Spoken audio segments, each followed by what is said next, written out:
So I saw that. So I warned you, this is the, tangent we're going to dive. I didn't tell you this would be a tangent, but welcome to the tangent.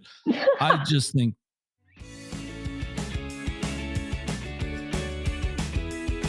Welcome to the Exploring Washington State podcast. Here's your host, Scott Cowan. All right, Jill, thank you so much for making me chuckle as we do this. Welcome. Thanks for making some time on this Tuesday. I got it right this time, Taco Tuesday, like you said earlier. But welcome. Why don't you tell our audience, how did you end up in Westport? Well, I mean, I've known to be spontaneous and do random things now and then. Okay. So,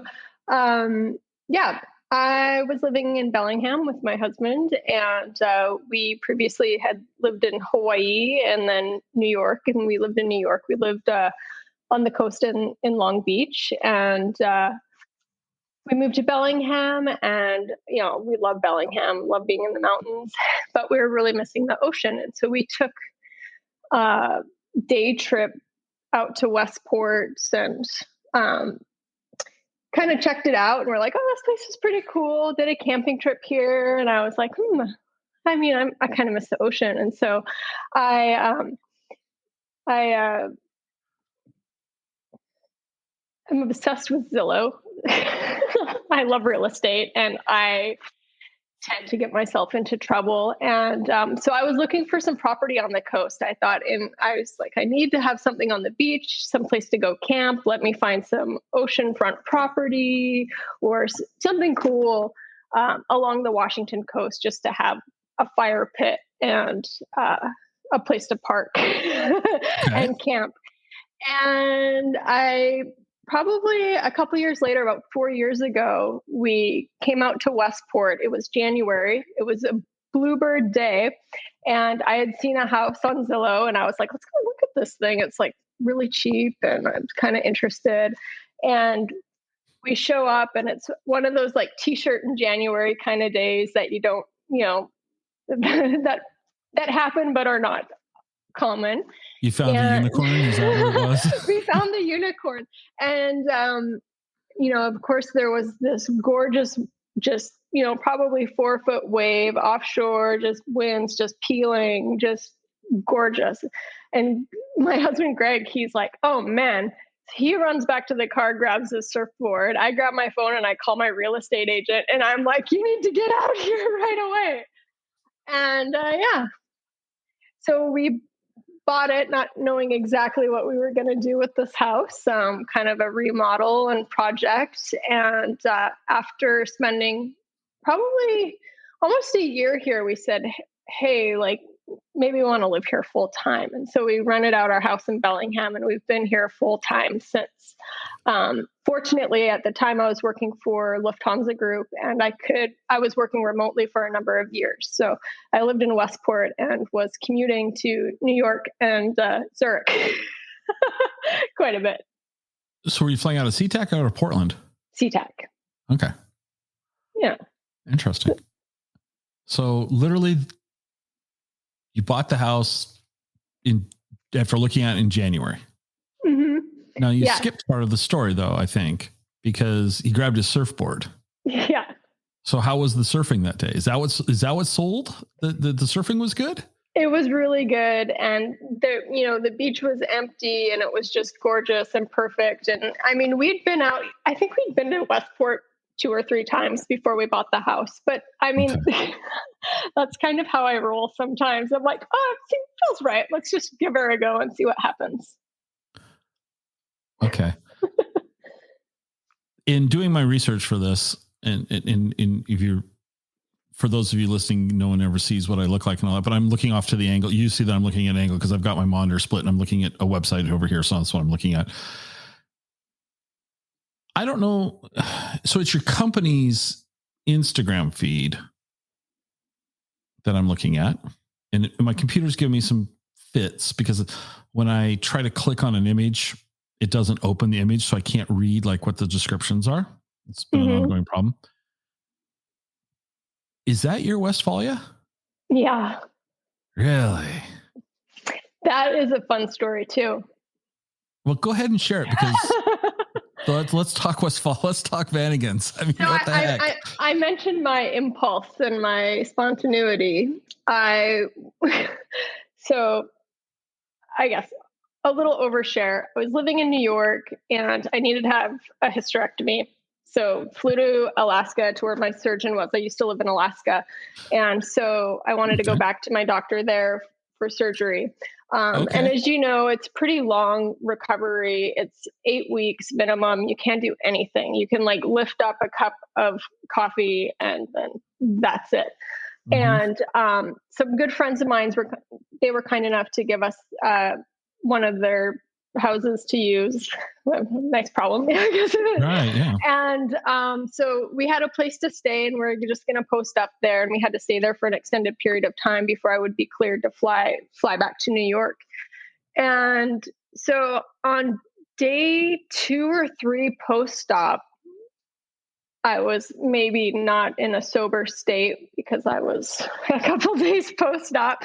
And I look at Greg and I was like, man, we need to get a Westphalia. Like, I can't sit in this house for another month. And he looks at me like, is she? Yeah. She's like, yeah. Are you sure? I'm like, yeah. We need to get a Westie. Let's see what's available. So we start perusing Craigslist and there's nothing. No Westies for sale. And I'm like, oh no, like broken dreams. And so I was like, oh, I'll check the RV section of Craigslist and see if there's anything there. So I click on it. There's one in there. And again, it's a unicorn, right? This thing has 26,000 original miles on it. It's been garaged its entire life. And this guy he's basically been, it's another whole long story I won't go into, but he now finds that he needs to sell this thing and quickly. And I'm like, oh man. So the friends that whose house we were staying in, they're also super passionate about Volkswagens and Eurovans and Vanagons and stuff. So I'm like, I contact him, the dad, and I'm like, hey, George, what do you think about this? Is this a good idea? He's like, yeah, let's go look at it. So we go and we go to the gas station. We meet up with this guy to look at this van. And it's like, it should be in a museum. Like, this thing is like, like just the most incredible Westphalia I've ever seen in my life.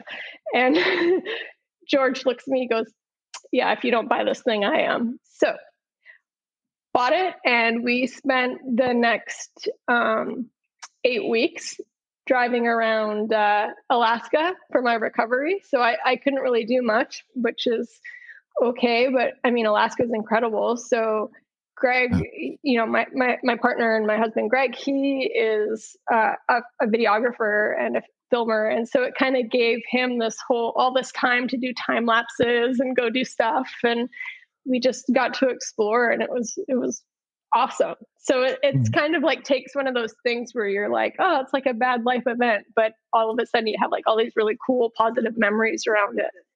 With your permission, I'm going to steal one of your Instagram photos of it to put in the show notes, because it's beautiful. It's really nice. It's just beautiful. And I have a Westie story. I bought one. Mine was a 1980 and it was an air-cooled engine, and I bought it for like $500. It was not a unicorn. It was a donkey. But I'd been divorced maybe a year at that time. And I thought, well, my kids will like it. I'm not a camper, but I thought, oh, my kids might like this. This might be great. So I buy this thing, and my kids come over to visit for the weekend, and I'm like, look, and they were scared of it. I couldn't get them to climb up. They just, and I think I maybe put 50 miles on that thing. Oh no. That's it.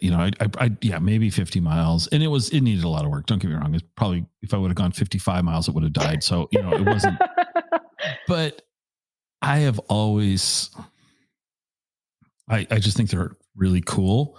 I also know that they can be temperamental, and some people are putting, Subaru engines in the back of them and all of those things that make them a little bit, more powerful, more reliable. But I don't know. I just think they're So I saw that. So I warned you, this is the, tangent we're going to dive. I didn't tell you this would be a tangent, but welcome to the tangent.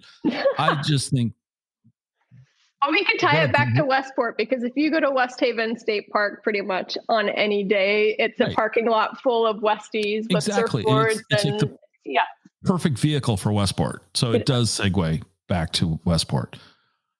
So let me ask you this question about Westport. Where's the best place to take your Westphalia? How's that for a question? So like if I was driving into Westport in mine, and it wasn't on the back of a tow truck. If I was driving into Westport, never been there before, where would you say we should go with that thing? I guess it depends on what you want to do, for sure. I mean, Westport is unique. You can drive on the beach in Westport, and some people will they just want to go get the Instagram shot of their car on the beach. I think that people think that's pretty cool. I won't take mine on the beach because salt, and I mean, it's just, I don't want it to get rusty or anything like that. So, I guess, where would you go? You could go to the Marina District. You can go down and pick up some seafood and go find a place to park. The Cove at West Haven State Park or Half Moon Bay is a really cool spot to go into. Okay. It's a bit of a protected bay, and you can park up there and have a nice view of the ocean and the waves rolling in, and a really beautiful beach with a bunch of driftwood. That sounds awesome. So, and then there's also, if you're looking to camp, there's, obviously there's a few different options. There's a lot of camping options in Westport as well. So, yeah, anywhere but a Walmart parking lot. We don't want to camp. I mean, we've all been there. But I want to go someplace with a nice view and all of that. So the reason you're on is you responded to cold outreach email, but you own a company called Capture.Share.Repeat. Yep. And you do marketing and advertising for businesses. And one of your clients is Experience Westport. Correct. Yep. That's why you're our Westport subject matter expert. So I just wanted to get out there that you're doing promotional work for Westport, and the website's beautiful. I mean, thank you. I can't. Well, I was in Westport like 2 or 3 years ago for business, which wasn't pleasant. So I wasn't there for tourism. But so let's talk about the beach floats that you guys are doing. How did that come about? The whole beach combing, and where I don't know, is seeding the right word, that they're bringing Japanese floats in for people to find?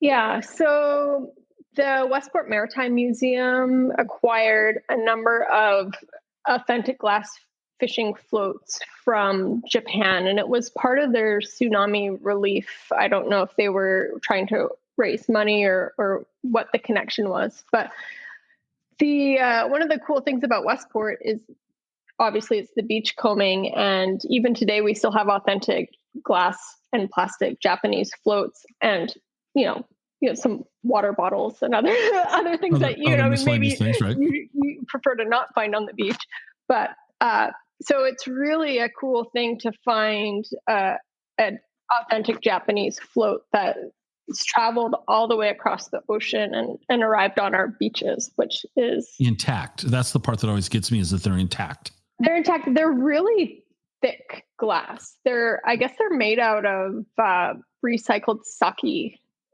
bottles. Oh, okay. From what I've been told. Okay.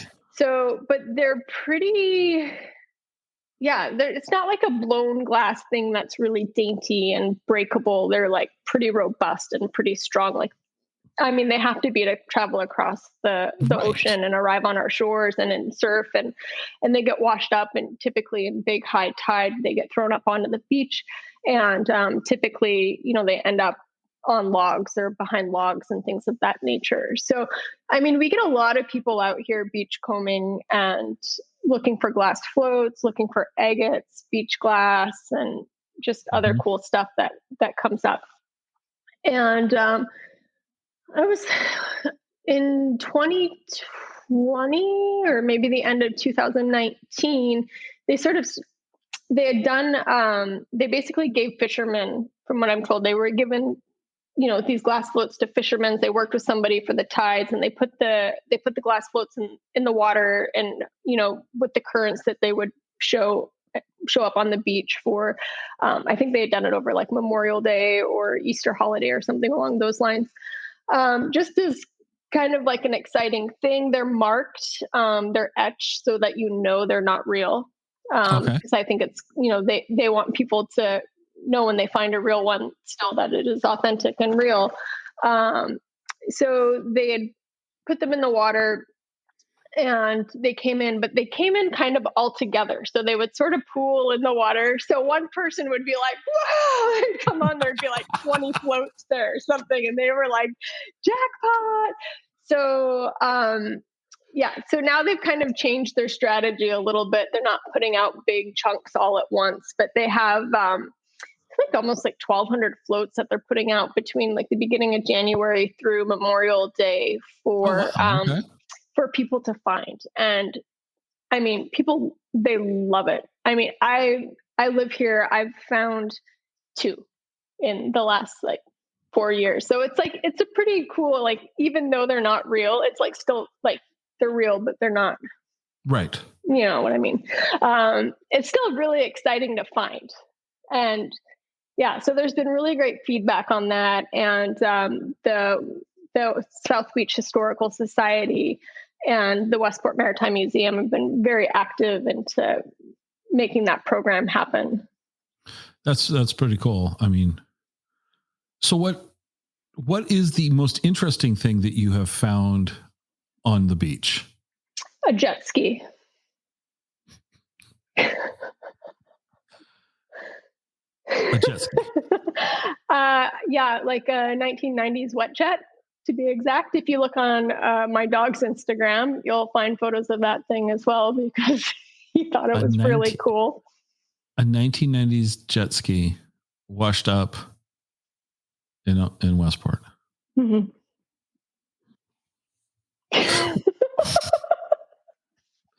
Okay. I would not have guessed that to be your answer. Wow. Okay. So that's what you've found. How about what's the most interesting thing you've heard? Well, I mean, in the last couple of weeks, we've seen people finding some authentic Japanese glass floats. They still have like the old netting wrapped around them. And I saw this guy. It was huge. Like he found one of the really big ones actually. Oh, wow. Within like the last month or so. I thought that was pretty cool. That's pretty cool. The big ones are still coming in as well. I mean, there's a lot of we get really unique and cool driftwood that comes in. So you can get like a whole driftwood tree. And then they usually have like these really cool gooseneck barnacles and stuff on them. And they're like moving, which is like pretty cool. We've unfortunately had a couple of whales wash up, which I would say is not the happiest thing to see, but it's also, I mean, it's interesting, I guess, to some degree, right, to see them like that up close and right, and whatnot. Okay. Yeah. I mean, it's not a jet ski, but no, not a jet ski. So one of the things that when I think of Westport, that I think of is charter fishing. Mm-hmm. I think that growing up in Washington State, friends and neighbors, not me, but friends and neighbors, they like their dads loved to go to Westport for charter fishing. That was like that just seemed to be the kids in my neighborhood's dads. Let's go to Westport. Let's go rent a charter. Yeah. That's still happening, obviously. It's still happening. And I mean, the fishing's been great right now. The bottom fish are open. So, they're getting lingcod and rockfish. And I mean, I was at the grocery store the other day, and this, little chunk of lingcod was $16.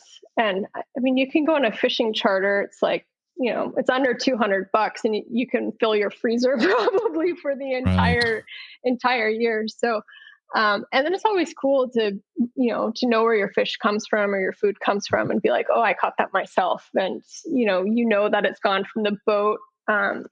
Either you can process it yourself, or there's a company here called Marinos, and any fish we get, we take it there. They cut it up into serving sizes that you want, and they vacuum seal it and label it, and you pick it up like 20 minutes later. It's awesome. So it kind of takes all of like the headache out of, getting your own fish, right? And they'll, they can flash freeze it for you too if you're traveling with it or something.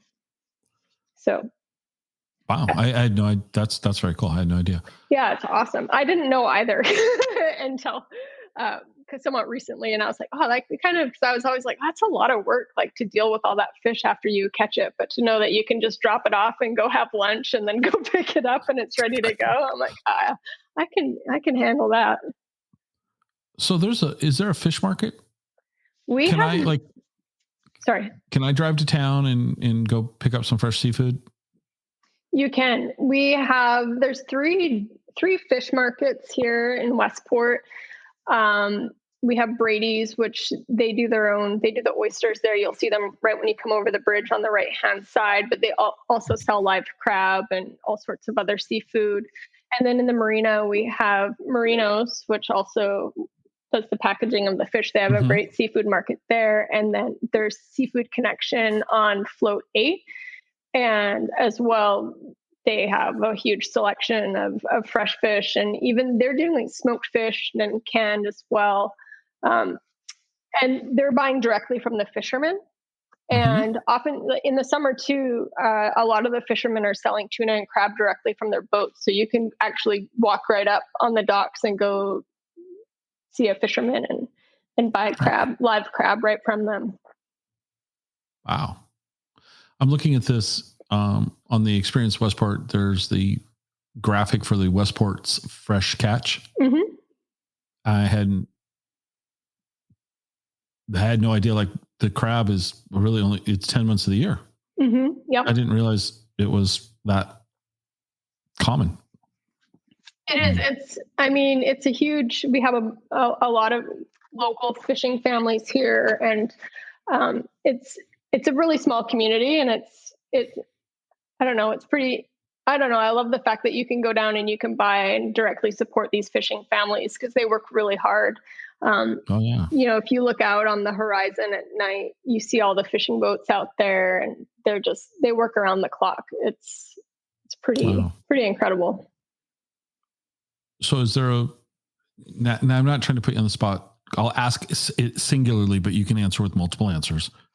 Where's a great place to grab seafood for a meal in Westport?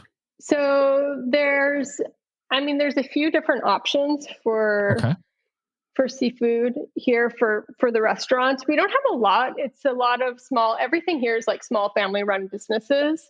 So we have some great fish and chips options, which is, I would say, Bennett's and Marinos have really great fish and chips. Aloha, Alabama has amazing fish tacos. The Westport Winery has a number of really nice fish dishes as well. And as well, the Lighthouse Bistro. And for breakfast, there's a place called the Blue Buoy, and they do breakfast and lunch as well with local crab and stuff. It's really good. Okay. And I'm probably missing somebody that's going to be really upset with me. And not to try to, and not yes, you're apologies to anyone that was missed. We're not trying to exclude anybody. I'm actually looking at the Blue Buoy's menu. Oh, okay. I'll back to the job at hand here. I think they have the Blue Buoy, if I remember, has a menu item called the Hot Mess or something like that, which is it's pretty hilarious. I love it. It's so so we're going to shift. So New York, Hawaii, Alaska. Yeah, Alaska before that, but New York, Hawaii, then Bellingham, which seems a little odd. I mean, it does just seem, Hawaii is its own thing, and then New York is New York. Yeah. And then Bellingham, but now you're in Westport, which is kind of isolated. Kind of. I mean, it's what, an hour and a half from Olympia, probably. Yeah, like an hour and 15. Yeah. I mean, it's from my house to SeaTac, about 2 hours and 5 minutes to the airport. Given What time of day do you go? I Because mean, the traffic from Olympia to SeaTac is. Oh, do you fly there? I mean, you have to time it right. But yeah. Okay. Yeah, you can't go anywhere in Seattle during rush hour. You gotta make good decisions on your travel times. But Westport doesn't have a shopping mall. It doesn't have big box stores. It's a small town. You're a little isolated in that respect. What has been for you? What are some of the charms of the area that like how do I want to say this? It's 8:00 at night, and you're not going to. Well, not that you'd go to Costco at 8:00 at night, but it's 8:00 at night. And you're working on the house. You're not going to run down to Home Depot and pick up the supplies because there's not a Home Depot in Westport, right? So you got to be a little bit more purposeful. Yeah, for sure. What are some of the charms of the smaller community that you've found to be like, oh, this is awesome. I love this.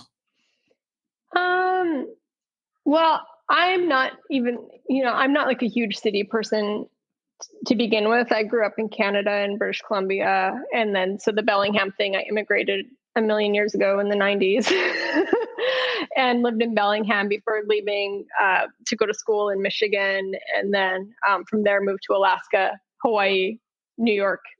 And then, so back to Bellingham as kind of a home base then. Okay. So, I mean, for me, the charm of Westport is kind of, it is definitely its authenticity. It is what it is. It's a beach town. It's a fishing town. Everybody's just pretty down to earth. There's not a lot of pretentious, you have miles and miles of beaches. Just, you can find your own space. Like you don't have to be shoulder to shoulder with anybody. There's, it's very, I don't know. It's just very safe and just, it's a little rugged, which I like as well. Okay. And so it's not real polished or real it's not slick. No, we're not polished. Not yet. Maybe, I mean, I hope it doesn't get too polished because I like that it's sort of true to its roots, and it is at its core a fishing town for sure. But you can just walk, go down the street and get some of the freshest seafood, or you can go throw a crab pot at the marina and catch it yourself. You can fish for perch. You could go play in the water. There's great rivers and stuff close by. It's just, there's a lot going on there. There's a lot going on. Where did it go? Oh, let's talk about the lighthouse. Yeah. Because, and I can't find it at my fingertips. The internet is failing me. It's a fairly tall lighthouse for Washington State, if I remember correctly. It is the tallest lighthouse in Washington State, and I believe it's the third tallest on the West Coast. And it's pretty cool because it's volunteer run through the South Beach Historical Society and the Westport Maritime Museum. And you can climb to the top. They do tours and they take you to the top, and you can go check out the original light, and they tell you all about lighthouses and that one in particular when you go, which is really unique. And it's 100 and some steps to the top, which is pretty cool. And then you get a nice view when you're up there. And a few times a year, it has the original Fresnel lens in there, and they light that up some Lighthouse Day, and on the anniversary of it opening, and 4th of July and things like that, which is pretty cool to see. It's pretty dramatic. So it's not operational then anymore? Or has something replaced it? I mean, I guess 2-part question: is it operational? And I believe yes, it is operational, but it's not using the big original light anymore, but they have a smaller light that it uses. But it's interesting because the one thing that you'll notice about our lighthouse is it's not on the water. It's in a forest. Well, from this photograph, I see the trees. You're right. I don't see what. So, do you know the story of why it was put there then? So it was on the water at one point, but when they put in the jetty, the land accreted and built up, and now it's in a forest of trees. So it's a pretty bizarre lighthouse because it's not directly on the water; it's in a forest. That is very. Huh, that's a very cool story. Okay. I don't know what to say to that. You stumped me. I mean, it's really interesting. The first time I saw it, you think it would just like trigger you to be like, why is it in a forest? But it really took a while before I was like, wait, that's weird. It kind of didn't cross my mind right away that you're like, it's just like surrounded by trees. It's like quite a ways back from the water. Like most lighthouses are on like a cliff and like all this, you get like the big storms and sprays, like it's just like chilling in the trees. Chilling in the trees. So we'll bounce over to Capture, Share, Repeat and your work for Experience Westport. So as like I said, I'm on the site. Are you guys the photographers doing the content for the site?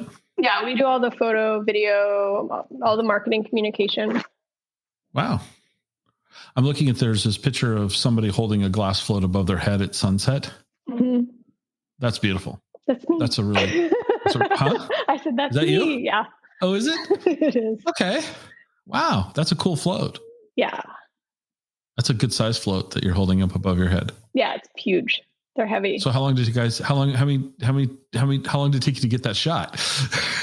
Because were you tired by the time you were done? My arms are just huge now after holding that thing up. I got some guns. You got some guns after that. No. So you guys are doing, so your company is doing all the imagery for the site. I will tell you that this is a really nice looking site. People go, I will put a link to it, but you are presenting Westport in a very visually attractive way. Thank you. No, when we started doing work for Westport and, the communication and posting photos, we got so many messages from locals that were like, wow, you really make our town look beautiful. I'm like, no, I'm not making it look beautiful. It is beautiful. I'm just here capturing it. Like, I'm not, I don't make it look any one way. That's actually what it looks like. It's awesome. And so it's been great to see sort of like a renewed sense of pride within the community, being able to see their town and their community presented well, I think, which has been really exciting for us. I know so we're going to transition and talk about your company in just a little bit. So tell us about, I like the name Capture, Share, Repeat. I think that's pretty cool. What are you guys doing? We do tourism, travel, destination marketing, action sports marketing. We have other brands that we work with, but my passion and background is very much in tourism and obviously working for the airlines for a number of years and with a number of destinations. It's definitely our passion first, I would say. That's wonderful. I'm like the show is exploring Washington State, but I'll admit I'm looking at something in Switzerland, and it's yeah, we love Switzerland. We work with Switzerland tourism quite a bit in the past, and it's again an amazing country. No ocean there, so we can talk about it. It's good. Okay, well, it's not Washington State, but it's just there's just some beautiful imagery on your site. So the main page is a guy looking at a camera viewfinder on a low tripod, wearing a hat. Is that your husband? Yeah, that's Greg. Okay. Hi, Greg. He's not here. He'd say hi. So you guys are doing, okay, so you got European stuff here, and now you've got Westport, which seems like a world of difference to me. Yeah. Which is cool, which is really, really cool. What's next for you guys as a company? You weren't prepared for this question, but so like what what's next? What are you guys trying to do for the back half of 2021? I mean, we right now have like a great client load, and Good. we really, I really want to play a little bit. So it's Okay. that fine balance of, I mean, Right. luckily a lot of our work we do kind of is aligned with us going on adventures and whatnot. Mhm. We're doing, we have a new client who is a new adventure van company, which we're really excited about. So that's going to open a lot of doors for us to go out and shoot and, go do the stuff that we're passionate about, which ultimately is creating content. And yeah, so we can combine sort of, that work for that company with also showcasing, the destinations and whatnot that we're working with, which is really cool. That's awesome. Good. All right, well, bounce back. I love just keeping people on their toes. The listeners never know what to think of an episode. I'm sure if they listen to a full episode, they're probably like going, "What the heck is this guy doing to us?" But we haven't talked about places to stay in Westport. Yeah. So there's a number of options for places to stay, and I think that it just sort of depends on what your sort of style of travel is. So if you want to go, if you want to sleep in a I tent, joke because I told you my Westphalia story, but my idea of camping is bad room service. That's really kind of where I'm at in the world. So, I mean, I don't know that you'll find room service in Westport. I don't know. We're not that kind of town. I joke because I rarely stay in places that offer room service that I would want to have. Yeah, so we have great places to camp. So if you have like RV, like if you're camping with an RV or if you're camping with a tent, there's options for you. Lodge Camps has a hostel as well, so that's the only hostel that we have here. But so you can rent a bunk there, which is pretty cool. Oh, that's cool. Yeah. And then we have a handful of hotels, motel, and condos. So there's some oceanfront condos that you can rent, which are quite nice. And then of course we have a number of VRBOs kind of blowing up all over right now. So if you want a beach house that's oceanfront, it's kind of more upscale, you can rent a really nice beach house, or you can also, it's kind of something for everybody, whether you want to sleep on the ground in your tent or you want like a kind of budget travel. There's a lot, there's budget travel options as well. And then kind of like the more swanky house rentals. Right. You've got one image here, and it's not that you're going to remember every image on the site, but it's of a sunset. There's a deck, a couple of empty chairs right on the beach, basically. Yeah. That will work nicely. Yeah, that's Vacations by the Sea. That's the oceanfront condos. Yeah, that's just the view is just spectacular. Yes. Yeah, it's a great spot. And what are all the little cabins then? So it's there's slider going across, and there's all these little cabins. Oh, those are super cute. Those are at the marina. So they're the Westport Marine Cottages, I think is the name of those. And I think I've never been in one. I should probably go take a look, but they're small. I think they're like a one room with like kind of like a studio and these cute little colorful cabins with a little deck that overlook the marina. And those are fun because you can watch the fishing boats coming and going and all the cool activities that are happening in the marina. And then you can, from there, you can easily walk to the marina district and go shop or eat or. Oh yeah. These are really, I mean, that would be fun too. I mean, just to be able to sit there that close to the water. Yep. Okay. When we talked on the phone, one of the things we talked about is something, and we'll go. So Westport has a winery. Yes. Correct? Okay. What can you share about the winery? Because I don't think of grapes when I think of the ocean like that. So, I mean, what about the Westport winery? Let's go from that. Can be our first conversation. Yeah, so the winery is really a great destination, and they're not growing grapes out here. They get their grapes from Eastern Washington and other places, and then they're making the wine here in Mm-hmm. Westport. So they go and they get the grapes and they bring them back, and they have just these incredible gardens that Kim and her husband Blaine, who are the owners there, they have just a number of just amazing gardens with sculptures and flowers that you can cruise around in, and a really nice restaurant there. And they have just opened up the first International Mermaid Museum, which is kind of fun. We got to check it out last weekend. They had their grand opening, and essentially they are teaching ocean ecology based in mythology. So yeah, it's a really cool idea. They have a lot of really awesome events going on. And actually, I'm happy you asked about it. Through April, they're offering free admission into there. So definitely worth checking out if you're coming here this month and beyond. And there's a lot of mermaid fans out there that are pretty pretty excited about it. When we talked on the phone, I was like, really? You don't think this is a mermaid museum? This is an intriguing idea.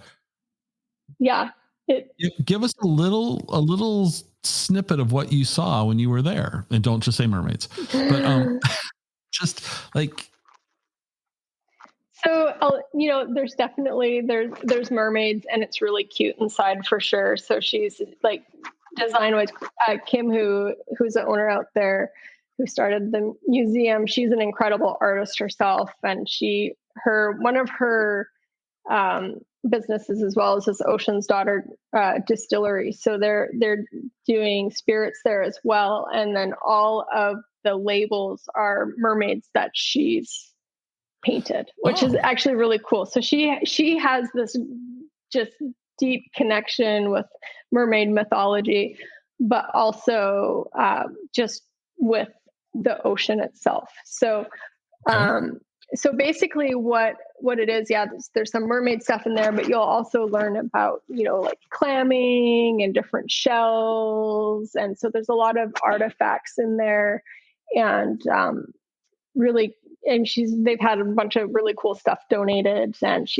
they've made really nice displays, and they have featured artists. And so she has really big plans to do a lot of cool stuff with the museum. I'm on their site right now, and I'm looking at, there's some, what you had mentioned, the food was, photography is wonderful for the food, but there's this, I don't know if it's an installation that she did with a lot of glass floats, but they're in a metal, for lack of a better word, like cage. Mm-hmm. And it's just visually very cool. Yeah. A lot of stuff going on here. I had no idea what was going on. So this is very fun. That's awesome. I'd like to talk at a high level, just high level, because this is a question I can't wrap my brain around. Surfing in the Pacific Ocean in Washington State seems like it would be really cold. It is. Okay. So why do people do it? Because, like, if I wanted to surf, and the idea of me standing on a board, first off, that's hysterical. Yeah. Because I wouldn't stand for 5 seconds, I'd be thrown. But I would want to do it where it was warm. Mm-hmm. Yeah, we can leave it at that. So to me, I mean, there's nothing that makes you feel more like a superhero than going to the freezing Pacific Ocean wearing a wetsuit. And I mean, wetsuit technology is great. You're actually not, when you're in the water, it's really not so bad. And I mean, summertime, it warms up quite a bit, so you can have a thinner suit. And, you'll see people out that are pretty hardcore that are when the ocean water warms up a bit, you'll see women in bikinis and guys in board shorts out surfing. Do you surf? I do. Not incredibly well, but okay. So you have surfed Washington State Pacific Ocean Beach. Mm-hmm. You look relatively sane. I do. I just scratch my head because are the suits really that effective? Oh yeah, 100%. Really? Mm-hmm. I mean, even if you don't want to go surfing, like put on a wetsuit and go play, like in the summertime, like go rent a wetsuit and go boogie board or play in the ocean. Like it's awesome. Like it's all sand bottom and you can kind of body surf the waves and stuff as well. And I mean, there's 13 plus miles of beaches that you can go and find a spot and go post up and play in the water, which is really fun. I had a girlfriend come out last summer with her kids and we rented them wetsuits and boogie boards and took them. Yeah. They were just in the water they had a blast. And it's, summertime, it's not that cold. Wintertime, yes, it's cold. So is surfing done year round? I mean, are they? Yeah. Once again, I'm the guy who sits in a computer screen in front of a computer screen all day. So in your opinion, when's the best time to go surfing? I would say, well, anytime what do they say? Any day surfing's a good day, right? So, I mean, it just, you want to go when the conditions are good. And, so are they better during, summer than they are during winter? Is it kind of like a better season, if you will, or is it? It's definitely smaller in the summertime and, smaller waves. Yeah. So you can, there's days that you can go out and it's like a lake out there and we'll go stand up paddleboard and dolphins are swimming around and it's really cool. I would say my favorite time out here would be in the fall. Okay. But like I said, I'm not that hardcore. I gotta, to get out in the winter is kind of a struggle for me. I scratched my head and, you shared your husband's story off microphone, if you will. I was like, I'll be honest with you. I was like, when? You did what? When? That's cool. I mean, don't get me wrong. It's very cool, but I also look at people that go skiing and question, and I know that they're dressed warm. I still quite yeah. So how are the winter storms there? Do you guys get hit pretty hard?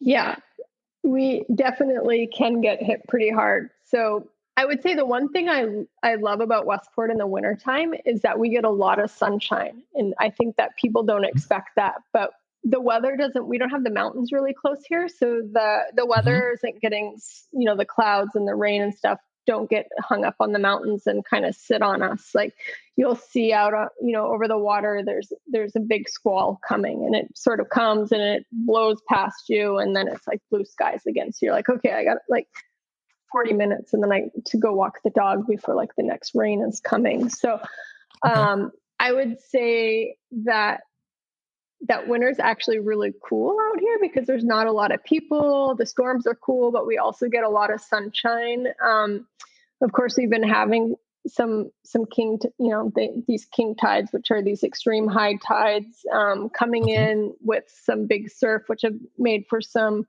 dramatic, I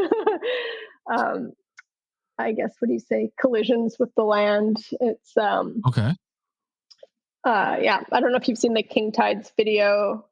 I haven't. You should watch it. It's pretty cool. Okay. But yeah, so we're having some big wave events with high tides, which have been drawing a crowd lately. It's pretty dramatic. And I mean, it's also pretty dangerous. So, you have to make good decisions. Like, don't try to go take a selfie on the rock wall because a log might take you out or something worse.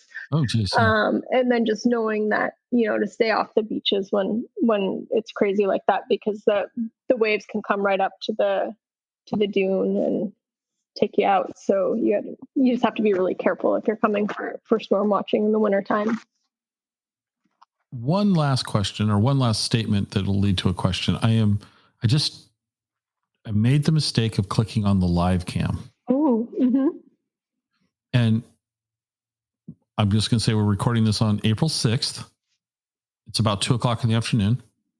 I just watched a white Ford pickup drive past. I'm kidding. I wish it was, but You should be at work. yeah. Who are you? No, I'm just kidding. And it is, like you said, it is blue sky. I'm looking kind of at the marina now. The camera's moving. Now it's pointed out towards the ocean, and it doesn't look quite like a lake, but it looks very calm. Yeah, it's small. And the waves are small today. Yeah, and it's absolutely beautiful. Yeah. So, is this normal? I mean, as a tourism board, now you are becoming the voice of tourism for Westport. No, I'm just kidding. But is this a fairly typical day? Yeah. Oh yeah, for sure. Wow.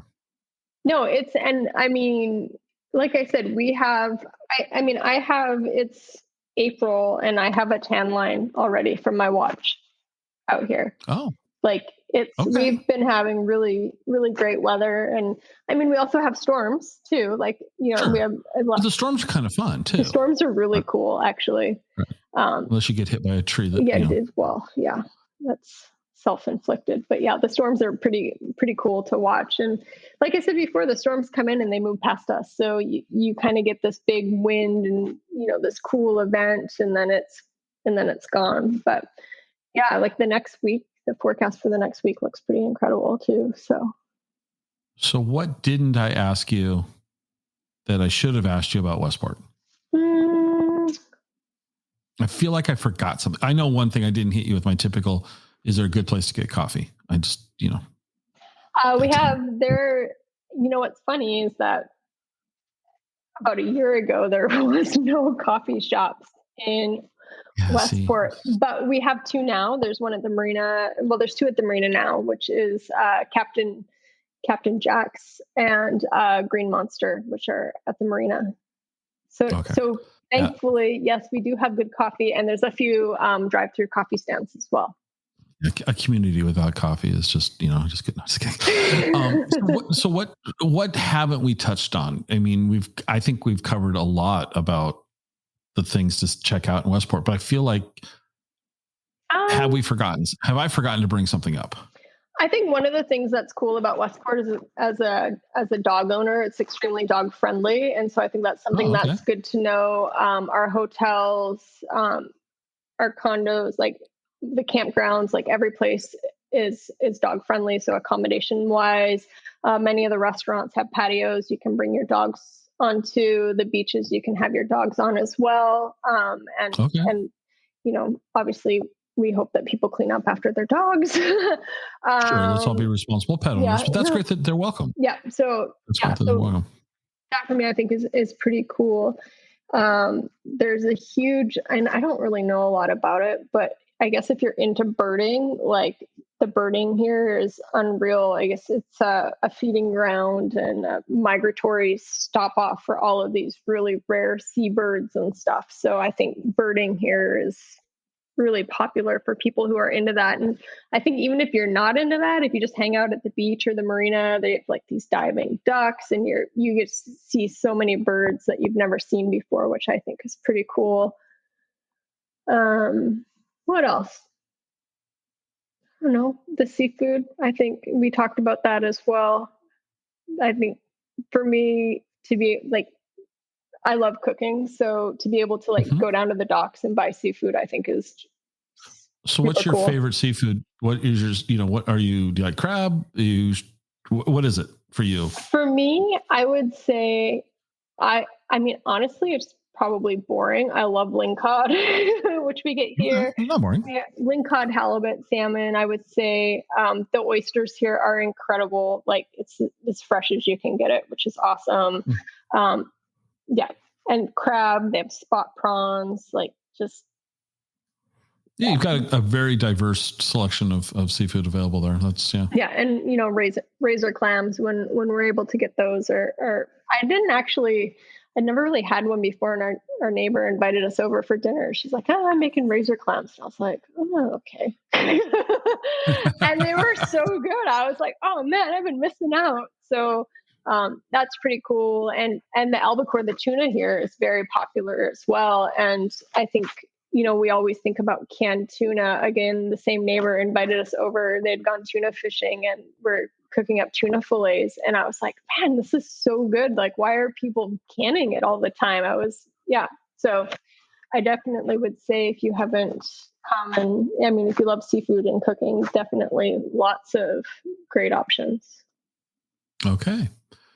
Well, I'll leave you with the last word in the sense of where should people go to find out more about either Capture, Share, Repeat or Westport, or you get the final word. For more information on Westport, head to the website, which is experiencewestport.com. You can find us on Facebook or Instagram as well. And, we try to post current relevant content as well. So you sort of get a feel for what's actually happening at the time. And then for our company, Capture, Share, Repeat, just Capture.Share.Repeat.com. And as well, you can find us on Facebook and Instagram. Great. Well, thank you for making the time to make this happen. Of course. I appreciate it. Yeah, for sure. It was good to meet you.